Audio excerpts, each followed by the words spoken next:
Bonjour à toutes et à tous. Ressources Budget 2i, premier circuit imprimé avec KiCad.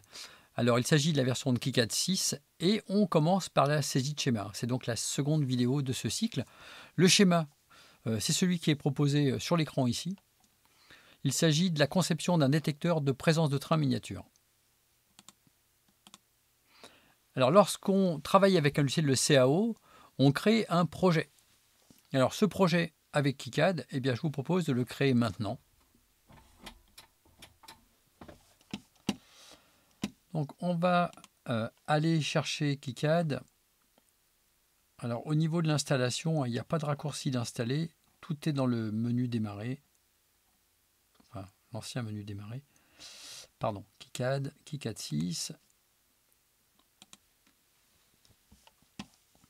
Alors, au départ, le logiciel démarre donc avec une demande sur des paramètres. Il faut prendre les paramètres par défaut pour commencer.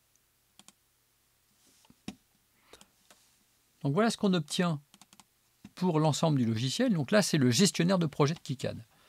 Dans ce gestionnaire de projet, je trouve les différentes applications et une zone ici où apparaîtront les fichiers du projet. On va commencer par créer donc un projet. Donc fichier, nouveau projet. Alors ce projet, vous le mettez où vous voulez si vous n'êtes pas étudiant à l'IUT de Nantes. Pour les étudiants à l'IUT de Nantes, on se rend sur Z2 points sur le réseau à l'IUT. Dans le dossier document, on va créer un dossier que l'on va appeler SAE. Donc, ce sera pour l'ensemble des SAE. Dans ce dossier, on crée un dossier SAE 1. Alors attention, pas d'espace, pas d'accent. Ça, c'est vrai pour tous les dossiers de la hiérarchie. Et ensuite, on va donner un nom à notre projet KiCad. Donc, détecteur, présence, pas d'espace, pas d'accent. Tout cela, ce sera mis dans un dossier, puisqu'on a coché ici, créer un nouveau répertoire pour le projet. Voilà. On obtient donc ici un fichier KiCad Pro qui correspond donc à notre projet, ce qui contient les informations de notre projet, les références aux différents fichiers du projet. Et ensuite, actuellement, on a deux premiers fichiers qui apparaissent. Un fichier qui va permettre de stocker le schéma et un fichier dans lequel se trouvera donc le dessin du circuit imprimé. On va donc, pour commencer, ouvrir celui qui correspond au schéma. Alors, initialement, le logiciel nous demande quelle est la table de librairie à utiliser, quelle est la table de librairie pour les symboles. On choisit ce qui est recommandé, de façon à ce que ce soit la table de symboles de KiCad 6 par défaut qui soit utilisée, et on obtient donc la page de schéma suivante.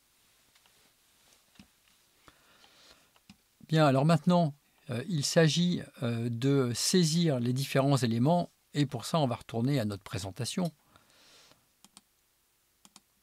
Donc, on est passé à la saisie de schéma. Donc, le schéma est le suivant. Et sur ce schéma, on voit apparaître un certain nombre de symboles de composants. Par exemple, ici, la capacité non polarisée s'appelle C dans le logiciel KiCad, c'est-à-dire dans les bibliothèques de symboles KiCad.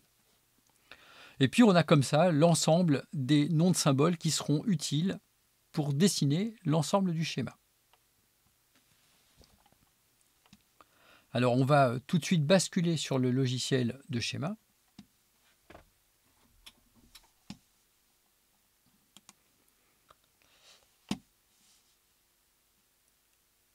Voilà, et on va visualiser en même temps les informations dont on aura besoin pour pouvoir le tracer, ce schéma.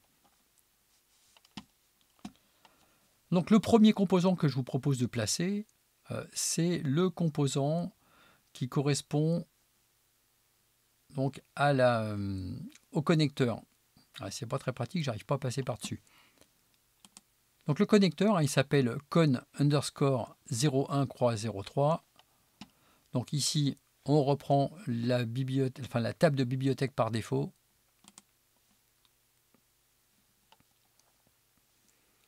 Et comme ça, on trouve la boîte de dialogue qui va nous permettre de choisir ce premier symbole. Donc ce premier symbole, c'est donc con underscore 0103. Alors il est présent sous différentes formes, ce connecteur. On ne va pas aller chercher dans cette bibliothèque-là, mais plutôt sur la bibliothèque générique ici. Voilà, comme ceci. Et ensuite, on peut le placer à peu près par ici, pour être à peu près au même endroit, sur le schéma. Pour zoomer, on utilise la molette de la souris. Et maintenant, si vous voulez le déplacer, ce composant, vous cliquez dessus. Pardon, il faut échapper le mode placement de composant, revenir ici avec le mode de sélection. Donc si je clique dessus, je le déplace. Alors si on compare par rapport à ce qui est présent sur le petit schéma que vous voyez en dessous, il y a une petite différence sur l'ordre des broches. Si je reviens ici pour que ce soit plus clair, on voit qu'effectivement les broches ne sont pas orientées de la même façon. On a la broche 3 vers le haut, à droite. Bien, donc je retourne ici et maintenant j'ai la possibilité d'effectuer des symétries. Alors soit horizontales, soit verticales. Alors ça peut se faire au clavier avec des raccourcis, X et Y pour les symétries, ou avec un clic droit en accédant donc aux différentes possibilités. On voit d'ailleurs les raccourcis clavier correspondants. Donc je vais faire premièrement un miroir horizontal. Voilà, il faut maintenant ramener la broche 3 vers le haut. J'utilise le raccourci Y qu'on vient d'apercevoir de façon à avoir la même disposition que ce qui est présent sur le petit schéma en dessous. Bien ensuite, on va s'intéresser aux différents champs de ces symboles. Pour chaque symbole, il y a un champ de référence et un champ de valeur. Donc J ici correspond à la référence. Il y a un point d'interrogation qui signifie que cette référence va être numérotée. Et chaque référence est unique dans le circuit. Je ne peux avoir qu'un connecteur J1 dans le circuit. De la même façon, je ne peux avoir qu'une capacité C1, le préfixe d'une capacité étant C, R pour une résistance, U pour un circuit intégré, etc. Et là, j'ai le champ de valeur pour un connecteur. C'est par exemple la destination du connecteur. Et ici, il s'agit d'alimenter l'ensemble du circuit. Je ramène le champ de référence par ici. Je ne numérote pas manuellement la référence. C'est le rôle du logiciel que de numéroter les références. Bien, alors si vous voulez accéder à l'ensemble du schéma, vous pouvez le télécharger ou simplement l'observer à partir d'Internet. Et donc pour ça, je vous montre comment faire en vous connectant sur ma plateforme d'enseignement.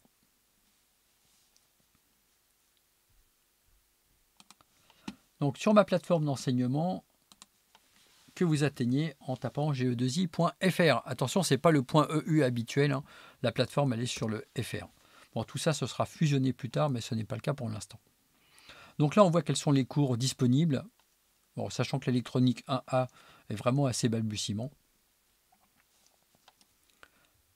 Pour les consulter, on se connecte. Si vous n'êtes pas inscrit, vous créez un compte.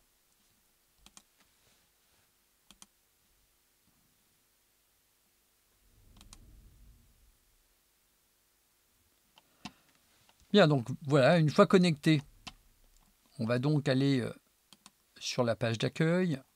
Et sur la page d'accueil, je vois le cours PCB1. Je clique dessus. La plateforme propose de s'inscrire pour accéder au cours. Vous vous inscrivez, tout ça, c'est automatique. Je ne valide pas les inscriptions. En tout cas, pas pour le moment. Et là, effectivement, vous allez pouvoir trouver le schéma de cette première version, celle qui est utilisée pour le début du tutoriel. Bien, on retourne à notre saisie de schéma. Et on va maintenant petit à petit ajouter les autres éléments. Alors les autres éléments, on voit qu'il y a un symbole VCC par exemple pour pouvoir mettre le repère d'équipotentiel. Il y a également un C Polarized US pour la capacité polarisée. Et on va commencer par choisir cet élément. Donc la capacité polarisée, c'est Pol, donc la version US. Donc cette capacité polarisée, je vais la positionner par ici. Voilà. Tout de suite, on remplit le champ de valeur. Alors on appuie sur échappe pour pouvoir y accéder, on double-clique sur le champ de valeur, on tape la valeur, donc 47 micros. Avec un petit U, vous pouvez mettre un mu, moi j'ai pris l'habitude de mettre un U, parce que par le passé, les symboles tels que le mu posaient problème. Mais bon, vous pouvez tout à fait mettre le mu. Ensuite, on va pouvoir tracer les fils. Alors soit j'utilise l'outil tracer un fil, comme je viens de le faire à l'instant, soit je pars directement d'une broche où c'est proposé. Par exemple, ici, vous voyez, on est en mode sélection. Quand on s'approche de la broche, ça passe automatiquement en tracé de fil.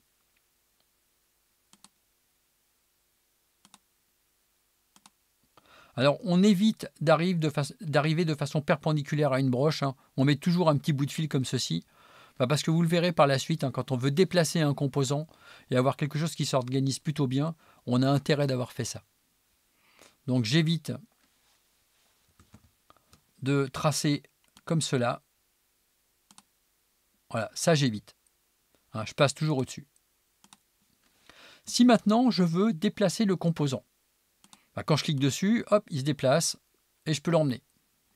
Alors on voit que là actuellement ça pose problème parce que les fils se déplacent en biais à partir du point de connexion haut. On va sélectionner tout ça avec un clic gauche sur la souris. Et là, on appuie sur la touche G. La touche G, elle nous permet d'effectuer un drag de l'ensemble. Et là, maintenant, les fils se déplacent correctement. Voilà, c'est quand même un petit truc important à connaître.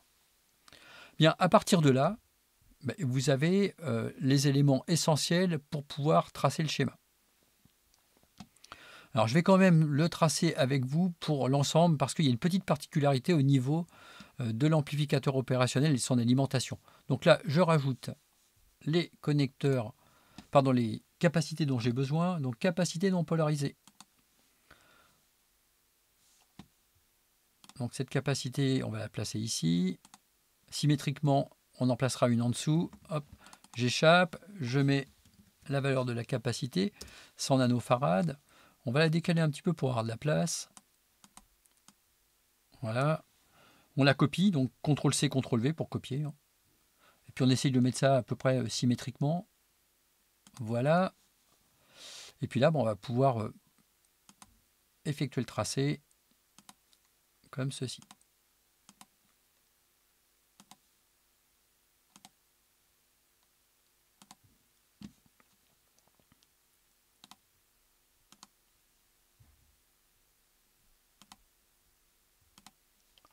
Il n'y a pas de difficulté particulière. Bon, il y a des symboles supplémentaires que vous mettrez par vous-même. Je ne vais pas tout tracer. J'en arrive en fait maintenant au tracé qui correspond à U1C, le LM358. Donc ça, le LMV358, c'est l'amplificateur opérationnel qui est utilisé dans le circuit. Donc on ajoute ce LMV358. Et quand on l'ajoute, on voit que ce qui nous est proposé pour l'instant, c'est quelque chose qui n'a rien à voir avec ce que je vois sur le schéma. En revanche, si je clique ici, je m'aperçois qu'à l'intérieur de ce composant, il y a 3 éléments. Il y a un premier élément, unité A, qui correspond à un premier amplificateur opérationnel dans le même boîtier. C'est-à-dire que dans un boîtier de composants, on trouve 2 fonctionnalités correspondant à 2 amplificateurs opérationnels identiques. Et d'ailleurs, quand vous allez sur unité A, unité B, vous voyez que les numéros sont différents. Les numéros de broche que l'on voit apparaître ici. Et quand je vais sur l'unité C, j'ai maintenant ce qui correspond aux broches d'alimentation du composant. Voilà, c'est ce qui m'intéressait. Et je vais venir placer ça ici. Alors de façon symétrique. Voilà. Donc le plus vers le haut. Et ensuite, on trace les connexions correspondantes. Alors notez qu'au niveau ici de la référence, on a du U, point d'interrogation, C. Le C, ce n'est jamais à vous de le mettre manuellement. De la même façon, le point d'interrogation, généralement, vous n'avez pas à le changer vous-même, la numérotation est automatique. J'insiste bien sur le fait que les références sont numérotées totalement automatiquement. Vous devez toujours avoir quelque chose qui ressemble à ceci. Si vous n'avez pas eu l'élément C correctement, il faut aller le chercher. Par exemple, je sélectionne le composant. Alors soit je vais dans le menu contextuel avec le clic droit et je choisis éditer les propriétés. Soit j'appuie sur le raccourci E pour éditer les propriétés. Alors moi j'utilise très souvent le raccourci, donc E, pour éditer les propriétés. Que je retrouve donc ici, et là je vois quelle est l'unité qui a été utilisée. On va rester sur l'unité C évidemment parce que c'est ce qui convient ici, mais dans le reste du schéma il faudra utiliser les unités A et B respectivement aux différents endroits du circuit. Alors que je vous rappelle, ici on trouvera l'unité A de cet amplificateur opérationnel et ici on va trouver l'unité B d'amplificateur opérationnel. Alors ensuite, il y a les symboles d'équipotentiel. Je vous rappelle que les symboles d'équipotentiel, c'est par exemple ici pour VCC, un symbole qui n'est pas un composant. C'est un symbole et ce symbole, il permet d'indiquer au logiciel que ce fil-là, tout ce fil-là, est relié à une équipotentielle qui s'appelle VCC. Ce qui signifie, puisque équipotentiel ça veut dire même potentiel, que tous les éléments reliés à VCC seront électriquement reliés ensemble. Alors c'est beaucoup mieux de mettre en place des symboles d'équipotentiel comme c'est le cas ici, plutôt que de tirer un fil qui irait de là jusque là. Parce qu'à la fin, des fils d'équipotentiel, d'alimentation, on va en trouver partout, des tas de croisements, et ça donne quelque chose qui n'est vraiment pas lisible. Donc on utilise les symboles d'équipotentiel et on évite de tracer des trucs qui courent partout à travers le schéma.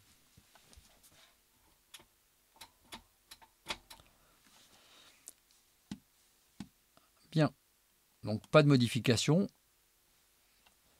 Alors ce que je vous propose maintenant, puisque l'essentiel du travail a été fait, alors on va peut-être ajouter une petite chose, c'est à la fois le commentaire ici, et puis les pointillés. Alors ici, dans la barre d'outils, vous avez des outils qui permettent d'agrémenter le schéma. Ce n'est plus de l'électrique.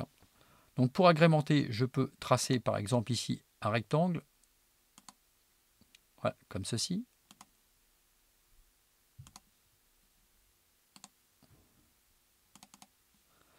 Alors ce rectangle, je le trace pour bien montrer que les deux capacités qui apparaissent ici sont ce qu'on appelle des capacités de découplage et qu'elles sont liées au circuit intégré qui est présent là.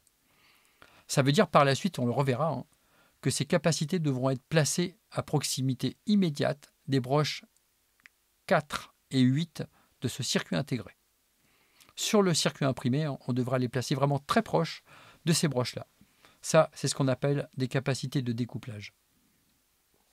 Ensuite, on peut agrémenter également avec du texte. Et là, bien par exemple, alimentation. Et puis on met ça par ici. Alors maintenant, si je veux optimiser l'espace, je peux... Je fais disparaître les éléments en même temps. Je peux sélectionner l'ensemble de mon schéma. Donc j'appuie sur échappe, mais je vois que le échappe là ne fonctionne pas. Ouais, un petit bug du logiciel. Là.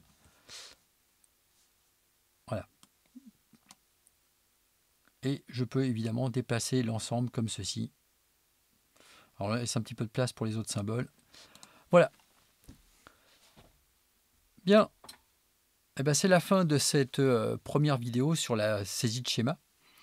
Je vous propose maintenant de terminer l'ensemble du schéma en reprenant ce qui est proposé soit sur la vidéo telle que vous le voyez ici, soit vous vous rendez sur mon site pour pouvoir trouver le schéma proposé donc sur le cours PCB1.